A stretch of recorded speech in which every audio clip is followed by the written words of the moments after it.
sa kalye.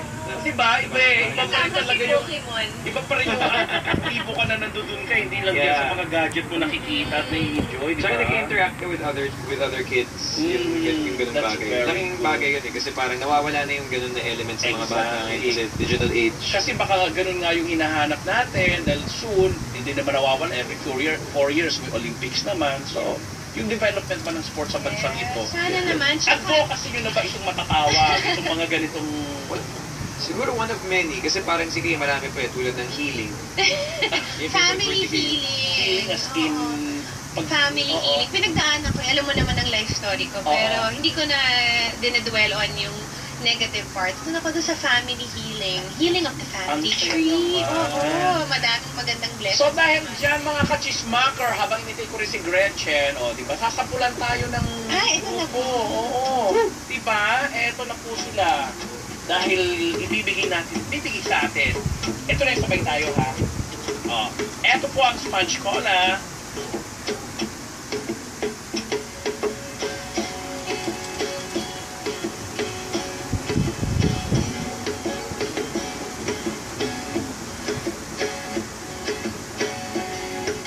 Sabay-sabay tayong lalaban. Binubagsak ng isang puso. Wala tayong inuururan. Tiwala lang natin to. Wow, wow. Sabay tayo. Wow,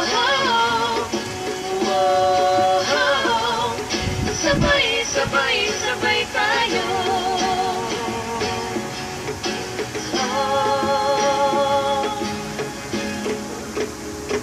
Di lang isa, kundi lahat. Nakaangkas sa iyong likod, mga pangarap ng lahat. Di lang isa, kundi lahat. Nakaangkas sa iyong likod, mga pangarap ng lahat. Di lang isa.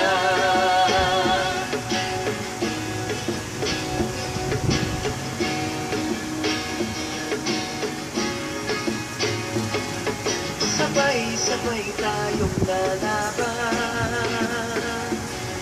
Nagliliyap sa ating puso, patat ng pawis at pagsubok,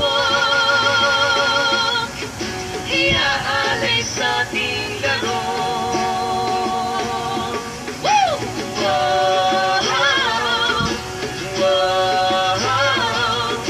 Sabay tayo.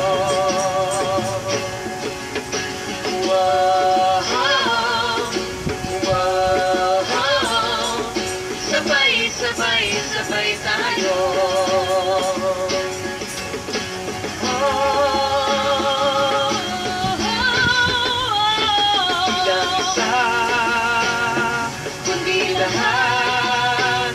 Nakaangkas sa iyong likod, mga pangarap ng lahat. Bilang isa, kundi lahat. Nakaangkas sa iyong likod, mga pangarap ng lahat.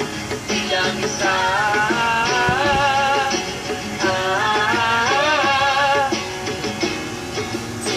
Pangarap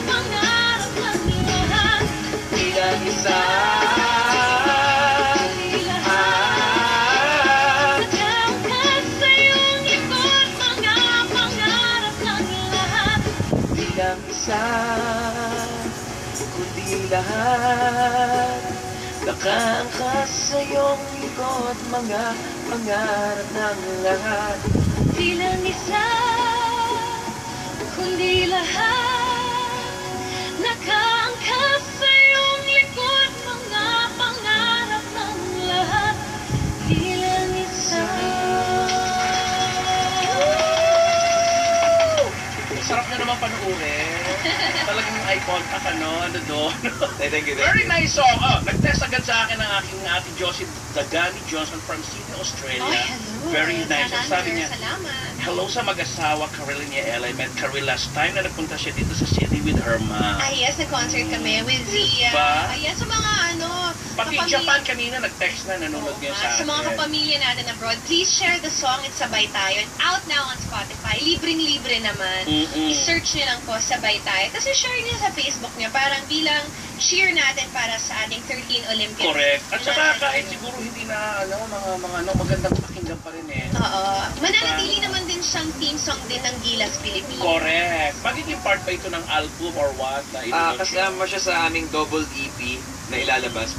By double EP, I mean dalawang CD na, parang dalawang mini CD. Dati kasi, di ba EP talagang yung mga bagets hindi na nila alam. Dapat ngayon Explain mo yung EP. Yung EP ay basically it's yung like EP namin executive producer. Oh, kaya nga ang EP sa mga iba insekto nga yung EP pag marami EP. Diba?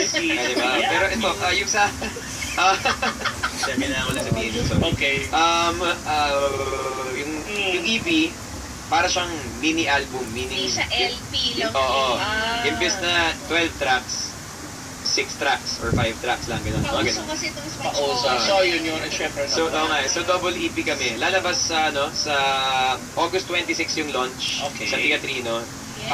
We're gonna have a concert sa Teatrino.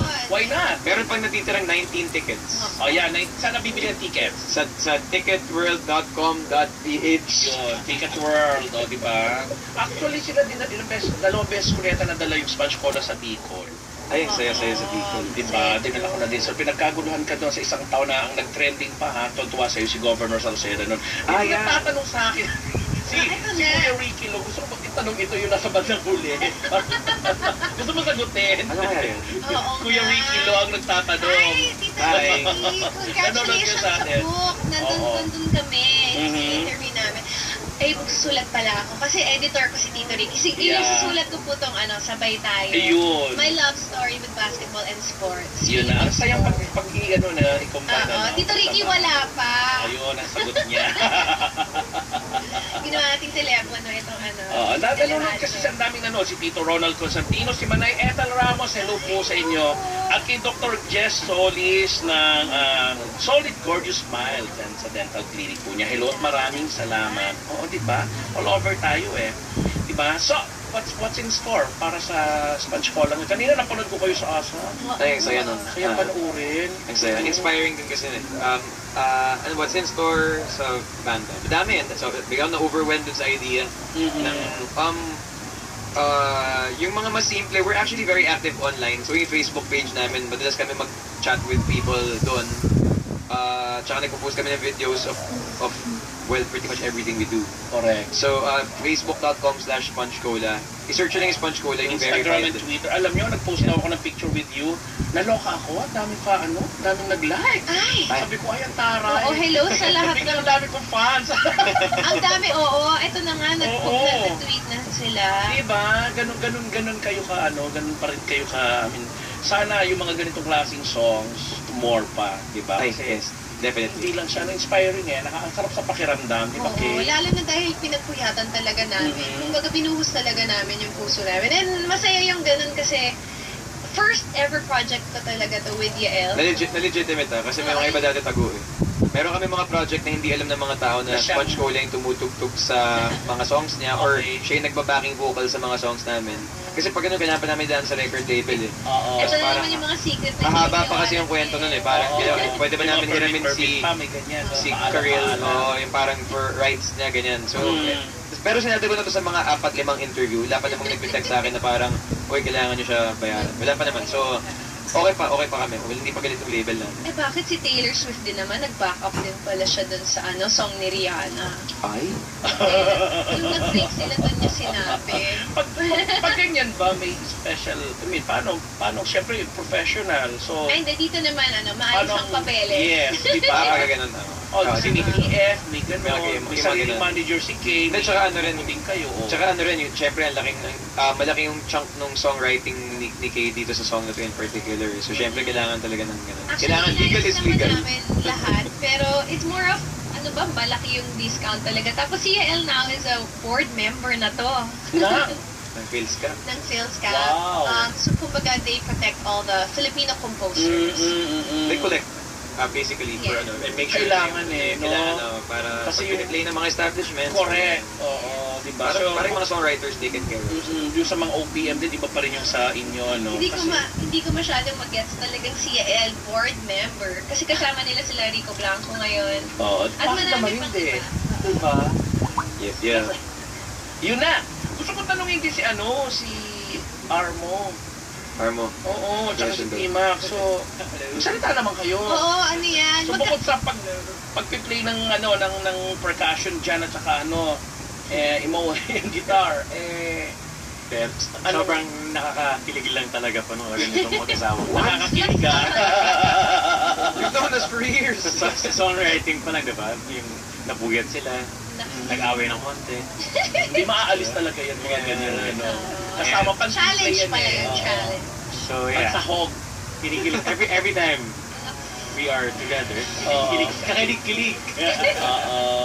Nakakaloka Si kayo. T-Mac is actually also a DJ at meron din yung mga bar. Wow. Yun pala. Saan yung mga bar na yan? Tsaka nagdi-DJ yan. Pwede Kagaya mo siyang panoorin. Di ba ngayon sa sports, pag naglalaro ng basketball, volleyball, meron kang nagdi-DJ on the ground sa Si Jess venue. Milner, nakita ko Diba? naman.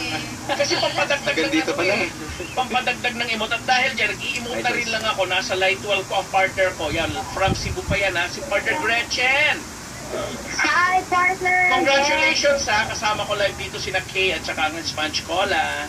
Oo nga, balita ako. Ang bongga. And congratulations sa song nila na Sabay Tayo. Di ba? Nalabas natin sa TV Patrol yan. Original composition yan. Tama, Yael, di ba? 99% ng lyrics ay si Karel ang nagsulat. Yung aking percentage. Tinaas mo ng konti. Mga siguro mga 17. Pero yung akin talaga yung guwo lang naman eh. Say woo! Say woo! Oh, yun yung... Woo! Ay, natin pala natin sa kanya to. I love you, Gretch. I love you. Pinaglalaban ko kasi Kuya Abel, wala talaga naniniwala na kaya kong magsulat ng kanta. Na-hurt ako ng very ano light. talaga ako, talagang girl power. and Girl support. power, oo. Yeah. At saka parang ma-encourage ang mga kababaihan din na magsulat. Yun. Sana mas marami na kami susulat. Bongga. Malay mo. Thank you. Although naman ako talaga bilang isang artist, parati kitang sinusubaybayan, hinahangaan.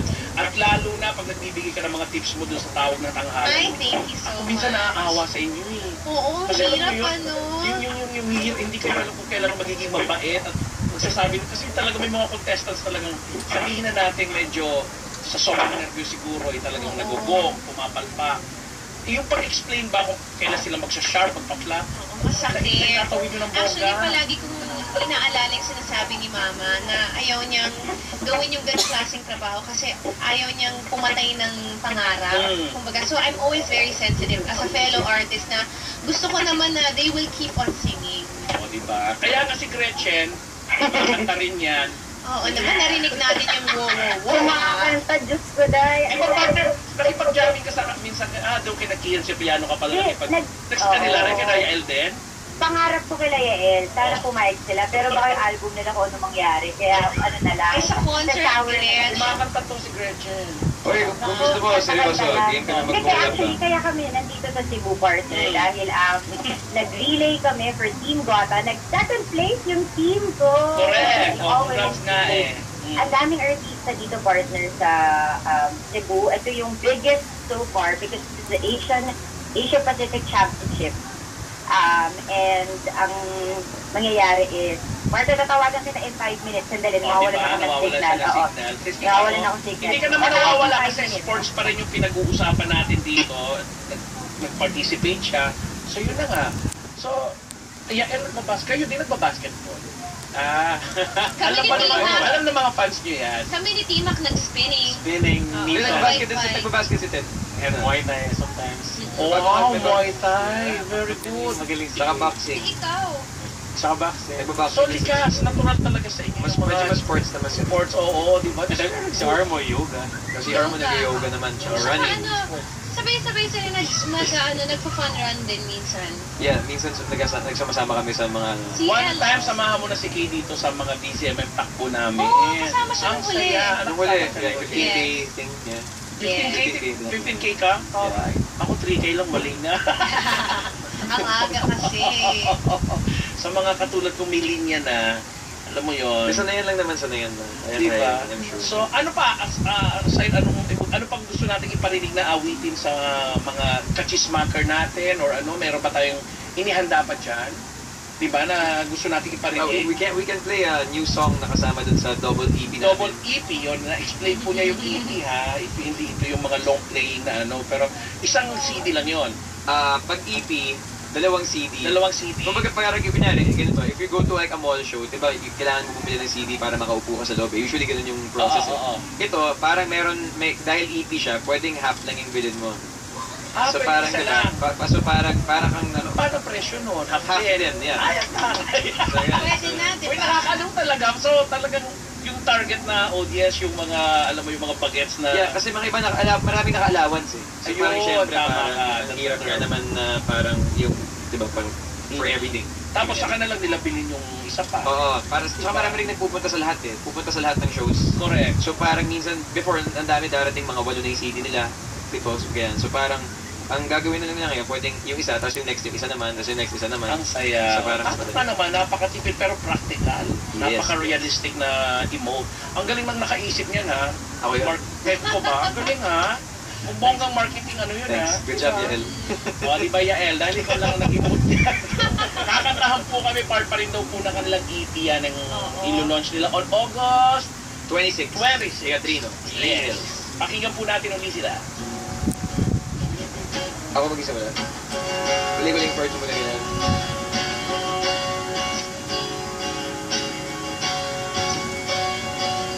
Siguro isa pa.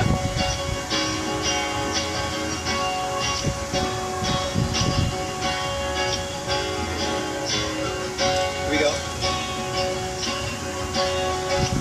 Gumaganda ang paligid, kung bawat tao ay puno ng pag-ibig, napapawi ang pindating, masilayan lang ang iyong ngiti.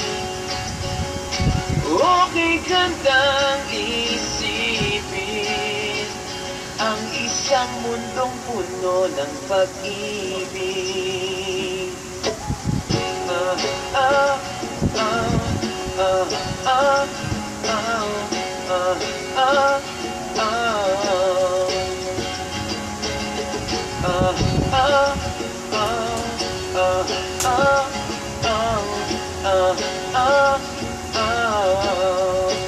Parang isang bulaklak na kay ganda na inabot mo sa iyong sinisinta, ang iyong nilaan na pagmamahal.